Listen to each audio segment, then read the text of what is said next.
Hey everyone, this is Jack G. Welcome back to my channel. This episode is going to be about why I only have 3 fixed blades, but I have so many EDCs of varying sizes, shapes, clearly customized, different steels, and so on and so forth. And I'm going to talk a little bit about use case. The fixed blades in an urban environment where I live in particular, that are all legal, you can have in your pocket. I can switch them out every day and get great use from them. Obviously, I can, wear a gentleman's knife, as you've seen my other videos. Please take a look at this one. This is a beautiful knife. This is the Civivi Insight. I can put this in my pocket, and it's very low profile. Many other ones I can, bling out, etc., and put them in my pocket, and not be too visible, even though this one's quite visible. But it's still in my pocket until I take it out. So I'm going to put these aside a little bit here, and let's talk about the fixed blades and why I think that 3 is the perfect number for fixed blades, in particular for any use cases that I might have in my adult life and based on where I live. So let's see. So we have these 3 here, and arguably you could probably live with just 2 of these in my opinion. And if you live in an environment where you can have fixed blades and you love fixed blades and you can wear them outside, by all means, feel free to have as many as you want and customize them like I do with my EDCs. But I can't. I live in an urban environment. But there are situations where if I'm out camping or an emergency situation or hiking or need to, I don't know, God forbid there's a apocalypse or something and need to go out in the wilderness and build a shelter, these would be the 3 that I would pick. So let me talk about why these 3, and over the years, why I've kind of come down to these style and these type of knives. So this is a very small, here, let's just get out the tape measure. Very small blade. Arguably, it's a little small, I think. You could get a little bit more of a belly of a knife and a little bit longer blade than this one, obviously. But, this would work for me. It's an Izula. It's the stainless steel. Make sure if you buy the Izula Esee knife, this is a knife that I would use around my neck. It's called a neck knife that I would carry around. But make sure you have to be really careful with these knives. It's a great manufacturer. It's 440C steel. It's very easily sharpened, etc. I'll be doing a video on various steels and sharpening, etc. Coming up here shortly.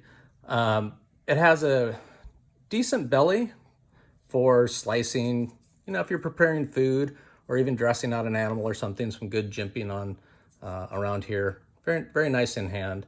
A small knife is something that you absolutely need with a decent belly, fairly flat grind, so it's good for slicing.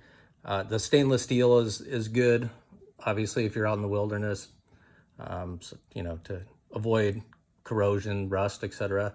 The nice thing about fixed blades, as you probably all know, is the tang, or the blade itself, continues on as a single piece into the handle. I removed the G10 handles on this one. I'll leave some links where you can buy this knife, and I replaced it with this paracord. This is the survivor cord you've seen me talk about before, that has fishing line and so on and so forth in it, and copper wire for snares and so on. So I wrapped this myself.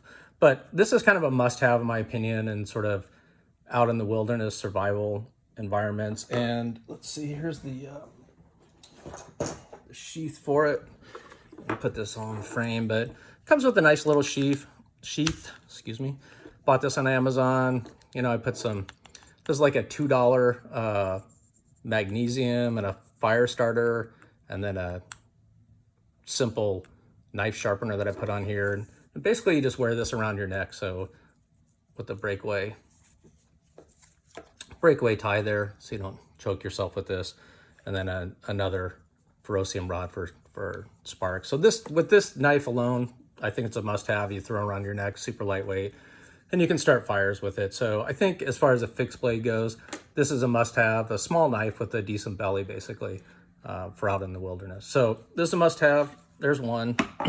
And then the second one that I would say is a must-have, and it's taken me a long time to kind of come to the right Length of blade, oops, sorry, knocking the camera here. It's hard to keep all these big blades in frame, to be honest. This one is a K-bar, and it's a beautiful knife. I love it.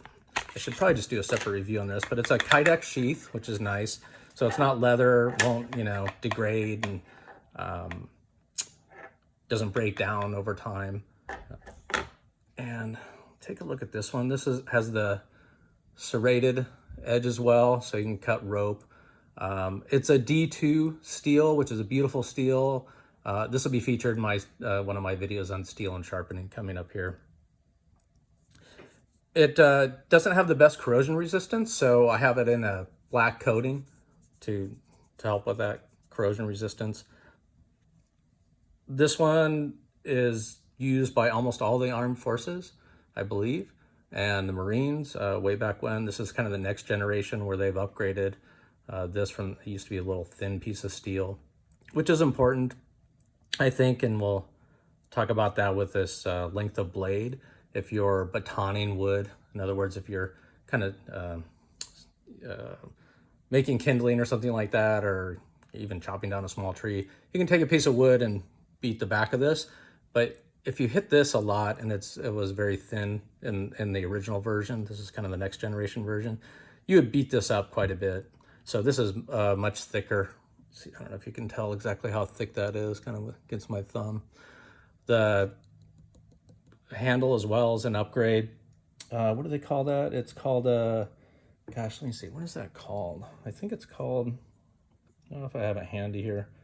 I'll put it in the description just so you have a full description of this.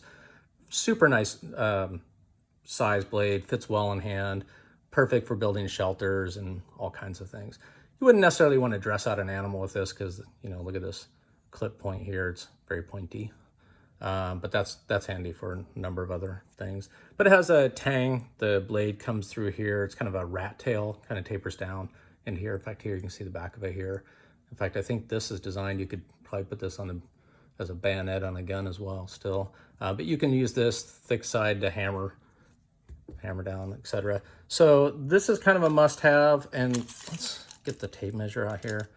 So it's 7 inches in length, the blade, and overall it is, what is it? It is 12 inches overall. So good size. 7 inches I found is kind of the perfect length in my opinion. Anything around 4 or 5 just isn't quite long enough in my opinion to like baton wood with. You just don't get enough length on the blade when you're trying to split wood, things of that nature. I think 7 is just like the perfect length. I don't, you know, trying to get something any bigger is just going to get in your way. It's just too much to handle in my opinion. So a 7-inch K-bar with D2 steel, with the black coating, this new generation is a must-have fixed blade in my opinion. And frankly, sorry, big knives hard to handle. Frankly, with this K-bar and with a smaller like neck knife, I think that's all you ever need in your life. I don't know what else you would need in a fixed blade other than have like backups of these, obviously, or other use cases. Unless you were living, say, in the Northwest, which I was at one point in time, and we were building a house in the mountains, and I needed a machete. And this I wish I had at the time. I had one that wasn't quite this good. This is made by Southern Grind Company. It's called a Grandaddy G2. This is a Kydex sheath and has a little strap here for your leg that you can put on, which is great. It is made from reclaimed sawmill blades, which I think is just awesome. But check this out. I mean, that is a beautiful blade, is it not? I don't even know if I can get it all in frame. It's so big. With the coating as well for rust resistance, because I kind of consider all of my knives that are fixed blades, I'd be out in the wilderness and where it rains a lot.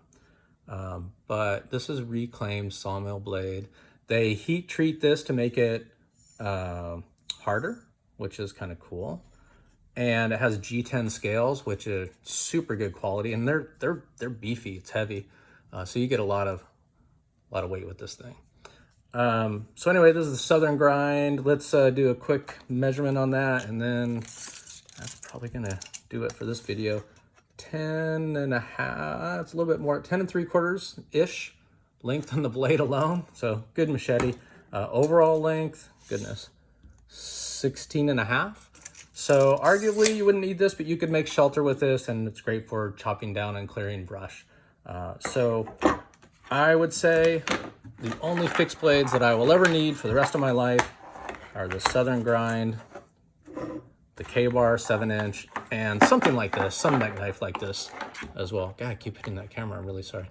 So that's about it on the fixed blades, and there you go. It's my opinion. Mahalo. Please like the video, subscribe, tell your friends, support me. Appreciate it. Mahalo.